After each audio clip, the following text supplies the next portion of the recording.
郑文灿现在时间真快，已经第2个月了，关起来。其他受选人有申诉，说他有特权呢，他是独居啊，我们一堆人挤一个房间啊，还吹冷气啊，那当然就等于是控诉嘛，那桃园地检署就说当天中午就突袭，说没有啊，他并没有这个像他们讲的这样，我们在想说可能他那个绿件很多，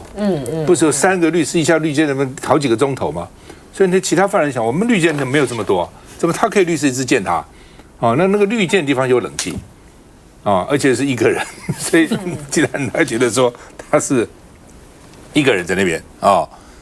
可能是这样了要不然就检察官乱查，要不然就是消息透露了，检察官去的时候他们回归正常，不知道但是如果检察官讲的是真的，我判断就是绿件的时候，律师借鉴那个绿件的房有冷气那所以呢说桃园地检署没有违规嘛那现在就问了，说到底绿件多少次啊？拒绝说明。这个桃园的监狱不讲，这讲有什么关系呢？绿件其实不能讲有那么稀奇吗？为什么不能讲呢？他一天绿件10次，我给你搞10几个钟头都在那个房里面可以吹冷气，到底怎么回事？你这个桃园要讲啊，桃园不讲不便提供，请体谅。体谅什么？为什么要体谅你？说呢这个绿件次数与会客时间要加在一起一个律师见2个钟头，10个律师20个钟头，一天都在里面，车轮战法，那是不是这样呢？那陶监说没有单独收容他还是没有单独收容说受刑人说他独居吹冷气是假的，那为什么其他受刑人这样看呢？为什么是这样呢？我们看一下。前桃园市长郑文灿涉及贪污，从7月11号关押到桃园看守所，至今超过1个月。不过，却传出有受刑人出庭检举郑文灿不是住在4人的牢房，而是住在由会客室改装的独居房，可以舒服的吹冷气，指控郑文灿享有特权。第3部被羁押品了，有没有要特赦？桃园检方得知消息，立刻前往看守所突袭，但没有发现异状。对此，桃园看守所回应，郑文灿都配住在多人舍房，生活作息跟一般进监被告一样，没有单独收容的情形。看守所也强调，会客室只提供给家属或律师依法办理接见使用，从来没有改为收容空间给特定人士，澄清郑文灿没有特权。整个案件同案被告的台塑顾问廖俊松父子、台塑集团前副总经理侯水文等4人，在6月初遭到羁押禁见。法院在第2个月羁押期满前，也就是7月底进行2次羁押庭，后来裁定必须延押2个月，必须在9月底前完成起诉。那美玲，这门桃园。其实传出这样的一个特权就是事实真相是怎样，其实我们现在不知道啦。因为桃检既然就是有去看了，然后有说没有，那到底是本来就没有呢，还是消息走漏以后把它改正了呢？那我觉得可能有2个面向可以这样看第一个就是说，监狱里面特权这件事情我们传出来，这里应该不是第一件耳闻啦。从之前有一个这个沙井和那个易宝红，我不知道这个名字有没有讲错那时候是不是就有传出来说，他好像利用了一些特权，然后到了外役监，然后享受了一些比较特别的待遇。然后陈志忠也是当时他在这个监狱里面的时候也有传出来。那我们知道陈水扁更不要讲了，他大概在过去的这9年38次的延展的保外就医大家可能有觉得他是一种特权那以前还有发生过这个台北监狱或者是士林台北看守所也有传出什么集体收贿啦，然后或者是这个给某一些受刑人特权的一个状况，其实都时有耳闻啦。所以如果有这样的事情，好像不意外。不过我自己觉得，因为郑文灿他目标明显嘛，树大招风嘛，所以他在里面如果要有这样的一个特权，我觉得以我对他的认知跟了解其实未必他会接受啦。因为不过就是吹冷气，那有没有可能引起争议？假设有这个特权事件，你看这个争议就是出来了。所以我觉得事实是怎样不知道。不过我要讲，其实我们一直在讲说狱政改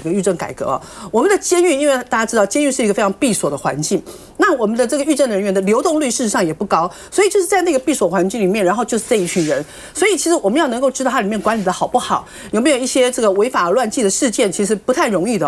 那我来看我就想，那我们怎么去导正这样的一个事情就查一下，其实检察官虽然可以依据这个监狱行刑法第5条的规定来巡查或者考核。那么同时，我们也可以依照这个羁押法的第4条，还有刑事诉讼法第106条，你都可以去视察，就是去这个监看它哦。但是我们要知道，其实一个检察官手上案件超级多的，人手也不足，所以要能管到狱政这一块哦，我觉得是不太可能了哦。那但是比较讽刺的是哦，其实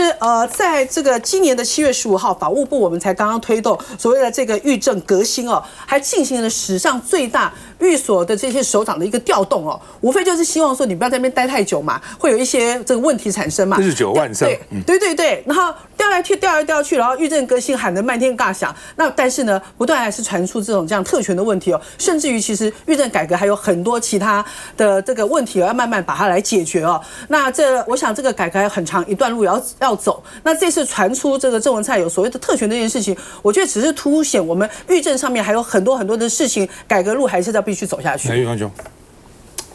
对这个东西，其实吹冷气看是小事，但最主要就是公平性的问题啦。如果说他只是在特检的时候，然后跟律师在谈事情，那个地方有冷气，我觉得这是没什么了，因为这个是他不是一直待在那里嘛。特检完了以后，他就要回他的，就公布一下，而且不公布嘛。对，现在你公布到底见了9个律师，每次时间多少，加起来多少时间，为什么不公布呢？而且你可以把那个照片也一起公布一下，以昭公信嘛。对，这个都不是很难的问题。导致你知道，在美国，它有监狱是民营的，有很多民营的，而且这个川普还在监狱都人满为患了，还在强调说，他如果当选的话，他也要再扩大这样的一个民营嘛。所以也就是说，需要改革事情很多，但是最重要一件事是取得百姓的相信是最重要了。不，主要是不平则民了。哦，你改善监狱的环境条件，我都赞成。哦，真的是我以前主张嘛。好像陈水扁那个关起来在看书，我就你怎么就在什么趴蹲在地上啊，什么一大，我就不这搞什么鬼呢？就算一般犯人也不应该这样对人家嘛。而且我是不懂的是说，很多政治人，尤其民进党很多政治人都关过。那你后来当了大官，为什么不能去改善狱政呢？你都知道那个情况是怎么样嘛？当时在里面是很苦啊，觉得不公平啊，出来的话就都忘了，过去那段时间都忘了。那时候就你应该努力的争取来改善狱政才对嘛？怎么就好像事情跟我无关了哈？所以狱政改革其实是非常重要的，并不是说不准吹冷气，不准成人，不是这样，而是其他的犯人觉得不公平，不平则鸣，就是这样而已，公平都没话讲，好吧？另外呢，这个检调今天突然去突袭搜索木可，哦，好像也本来传出是去搜索民众党的柯文哲办公室，民众党说没有哦，那大家就问说奇怪了，那法官已经5次驳回郑文灿的检察官要求5次搜索，法官都不可以。那为什么阿贝跟阿哥就有这么大的差别？阿贝就立刻很快啊，昨天才闹出来，今天就去给你搜索了。检察官动作什么时候这么快过？真的很少有这么快啊，对不对？但是呢，阿哥没关系，5次都检察官说，法官说不需要，时间已经过了，不需要。哦，不需要去搜证了。然后在法院上又说，我把郑文灿交保，为什么？因为你的证据不够。那检察官说我要去搜证，你不用搜证了，这不是很奇怪吗？休息一下再回来。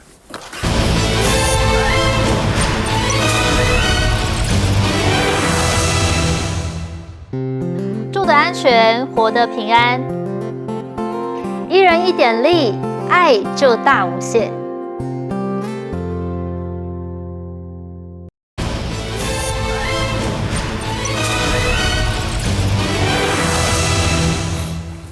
民众党今天去告会计师端木正，哦，监察院也派员去查核了，哦，会计师的端木正的朋友透露说，端木正跟柯震宇已经闹翻了，哦，柯震宇的特色，不好意思，就很容易跟人家闹翻，就不懂为什么哦，前助理，哦，前发言人，连柯文哲的前摄影，我记得跑出来，哦，前这个前那个前那个，都这个，哦。就是说，连前会计师，现在叫前会计师也闹翻了哦，说闹翻哦。那民众党说，今天还没有告的原因是因为检方哦在查案搜索，所以呢配合检方搜索，正在整理资料，所以本来要去告这个端木正的，说稍微延后一点啊。但是黄珊珊已经按铃提告了，黄珊珊按铃提告端木正黄珊珊说：“我告你哦。”另外呢，北检也约谈段木正了。段木正最近很忙。那段木正说，政治现金申报他并没有经验，以前没干过这个事情。事实上也是了啊，不是每个会计师都有申报政治现金的经验哈。那不过也没有什么特别嘛，就是你很简单的申报很简单很多时候不用会计师，一般人都可以申报，只是这种大型的要给会计师看一下，表示比较公正，会计师签个证等等比较好。民众党说要找第三方会计团队来查账是有必要的因为你再找同样的会计师，你也不信任他，对不对？他也不给你干了，第三方的会计师。那么另外呢，这个政治现金监察院政治现金 key in 的后台，民众党说没有收到款项，那你要实了就是端木正改的就是说意思他去调整改的啦所以呢，就是说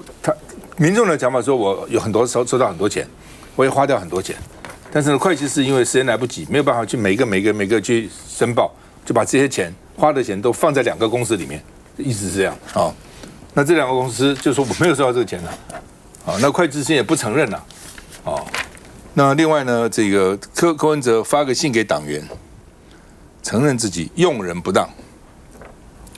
因为用人不当是我责无旁贷，你用的人嘛，所以我要负责，而且呢缺乏专业团队其实这个账也不是专业团队的问题，我觉得这个账你就找2个会计事务所也可以嘛会计人也不是那么难找嘛，而且这个账就有流水账嘛，它不是说多复杂的账嘛。那端木正说，民众党说他调解2000万所以黄珊珊一度很生气，你怎么调解那另外呢，这个民众党要告端木正今天黄珊珊已经告了嘛那说端木正背景很硬，曾经在朱国荣那地方当财务长当了10几年，所以认为呢他也不是省油的灯所以认为柯文哲你惹错人，你告他，对不对？你告他，你自己的账你小心他反过头咬你一口那到底怎么回事？我们看一下。今天早上呢，调查局的人员直接到台波来进行搜索，要跟各位抱歉，我们要延后提告。原本上午要对会计师端木正提告伪造文书罪，但因为柯文哲台波办公室以及同一地点木可公司都被检调搜索，民众党决定延后提告。同一时间，14号上午，检调也发动搜索端木正所属的会计师事务所。找不到人。民众党直指端木正擅自调节差额约1817万，将近2000万调成9笔申报。民众党说，端木正给的理由是时间来不及，包含被调节的石勒、尼奥以及木可公司，还有竞选团队都不知情。想好什么策略什么策略？会这么问，就是因为端木正背景曝光，曾在前国宝集团总裁朱国荣身边担任财务长10多年，和检调长时间交手，还全身而退，因此也被质疑端木正怎么可能赌上自己的会计师声誉？难道背后有人指使？而绿营也加码揭露，会计师只有查询功能的唯独模式，端木正必须取得柯文哲或总部助理权限才能进系统登打。有6个权限那其中有2个权限呢是给会计师跟会计师的办公室同仁他的助理。秀出证据指出，监察院 Key 系统里面6个权限，其中2个权限就是端木正和他的诚信助理，而且尼奥以及石勒栏位就是端木正更改，和端木正隔空对杠，检调介入调查，早晚对簿公堂。喂，到底怎么回事？怎么回事啊？其实我也不知道但是呢，一定有犯错一定有犯错了但是这里面还是有点怪怪的。第一件我觉得怪怪的，大家去思考，换一些角度思考这个问题。蓝绿执政轮流执政，多少的弊案都是天文数字，最后为什么都无疾而终？而且呢，后面的接任的也不会去挖前朝大家相安无事。但是呢，柯文哲，哇，这个台北市政府一下来，后面的一直要捅他，然后呢，包括我觉得这就怪怪了就是大家为什么民众党的，为什么柯文哲的事情特别的大家都要往死里打。然后呢，这件是一点不太符合我们现在的政治，然后大家要检讨，应该一并去检讨。第二点还是有个问题，怪怪的，就是其实整个的那个货源在哪里啊？整个选举啊，刚才那个赵董也讲到，我们在讲日本民主政治就是金权政治，大家都不愿意说出来的真实的假象真实的这样，你说那个我们的中选会规定总统的选举最高竞选经费是4亿多4亿多，然后结果我们最后申报，赖清德申报是5亿多，柯文哲是申报了4亿对，然后侯友宜才2亿多各位这一个的数字，如果大家要不要去清算一下？把所有的活动，如果你们会去算的，每一场活动的执行费用多少，去算一算搞一整年，这样会2亿多吗？这样会是3亿多？基本上应该乘10倍，才符合真相如果有任何一个经验的人，但是就是路人以罪嘛，因为你很多的账你是没办法申报的，人家捐款你超过了以后是违反规定嘛。你看那个美国那个贺锦丽一上来以后1-2个礼拜100亿募款100亿他也直接公开公告。台湾就很作假嘛，政府先说一个设假，那你超过了也违规，然后呢，他为了闪躲那个东西，所以呢我想选举的好。但是呢，因为大家蓝绿这个长期执政他们选举经验很丰富，所以都知道怎么安排所以都没事。今天呢，柯文哲呢，当然呢，第一个就是里面呢，我觉得了就是一定有问题就是那个账就是对不起了，对不起就一定有问题吧？那有问题是一种蓄意的贪污要贪污吗？他们这个还不是贪污真的钱，这不是这个是只是最多只是账目不合而已嘛。他也不是这个是那个私募的钱，也不是拿公帑所以不涉及贪污那只是说报账的时候违反这个申报不符嘛，这是违反的是会计法的一些相关的问题。那柯文哲经常会讲说，所以一定有瑕疵，这瑕疵一定要对，因为这钱都是小额捐款，然后很多的小草，很多的支持者来，然后你现在账对不起来，然后呢老的这一些然后呢这一些问题当然一定要说清楚了那柯文哲经常会讲说第一次犯错没有关系要把它建立 SOP， 以后不要再犯。我看你连第一次犯错的机会都没有，你不要就想说，因为民众党毕竟5岁，真的有很多人财力不足、人力不足、经验不足，在这个过程当中，他连第一次犯错的，因为你做了，因为大家都要把你往死里打，那我相信现在都已经检调都进去了，然后呢，整个的查，我相信后面一定会查出有更多的东西了。这个美国的这是连环爆的东西啦，那所以呢，这是一个结构性的问题啦。但是呢，你也没有做到，今天人家对你呢，你也没话说，的确是有。黄珊珊提告的情况，我们看一下。漏报到短差，到因为短差所以虚报，这件事情在正常人的眼里都不应该发生。我跟大家一样，我们都是正常人，我们也不相信会计师会做这样的事。我是这个柯文哲竞选总部的总干事，在整个竞选过程里面，我们负责沟通协调各部门，所以这是我应该尽的责任。我身为总干事，我们财务部发生如此重大的疏失，我当然责无旁贷。那今天要说什么？这个刚才这个春成委员讲到说，我们的政治现金法，其实我们政治现金法大家都知道是大家在申报的时候都在搞假的，没错美国的这个政治现金没有上限大家都是这个你要多少钱就多少钱这是两个最大的差异。我们有规定的上限，但是它不罚然后现在大家就在这个规范之下呢，就是做出一个很漂亮的一个账来做这个交代。可是问题是，问题是民众党不是民众党呢，他是在这样子的一个你们认为不合理的规范之下，然后呢，你却出现了这么严重的，它不是账务瑕疵它是违法的问题它是公然的违法的问题，而且今天呢是你的政敌要去搞你吗？不是是你的长期的合作的单位，不管是石勒或是尼奥，他们因为那个公告出来了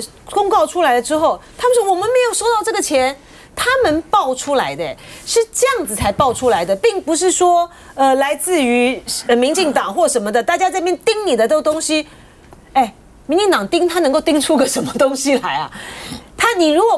我不是接你的这个业务的这个单位，我怎么知道我有没有收到这个钱？民进党他能怎么说？他除非就是有内部的人爆料，他们才会知道嘛。所以说，民众党在这个时间点上，他本来就是要很诚恳的、很诚实的面对这样子的一个问题，而且经过了这几天，民众党的说法、柯文哲的说法，然后端木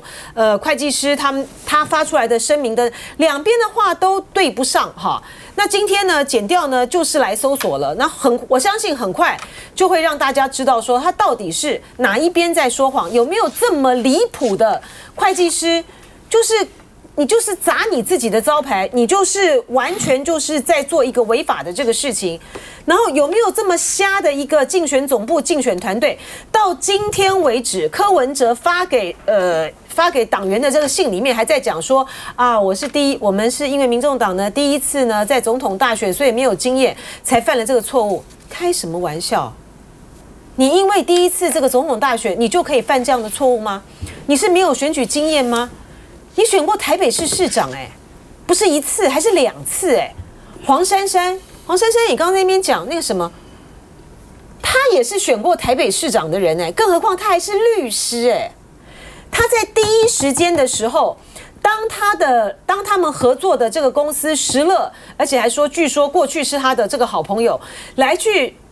跟他们联系说我没有收到这个钱的时候，我觉得他们怎么会是用那种危机处理的态度？要是我的话，我是吓死了。我是柯文哲的话，我早就把这个黄珊珊这个找来，把这个石勒找来，把会计师找来，把财务找来，就是怎么回事？你怎么回事？怎么还会去拖了这么多天？然后他的查账的会议，他自己又不出席，然后是跟他们汇报。然后到那个时间点上，根据这个民众党的说法，这个会计师才说：“哦，我是做了账目调节。”开玩笑，这骗谁呀？休息一下再回来。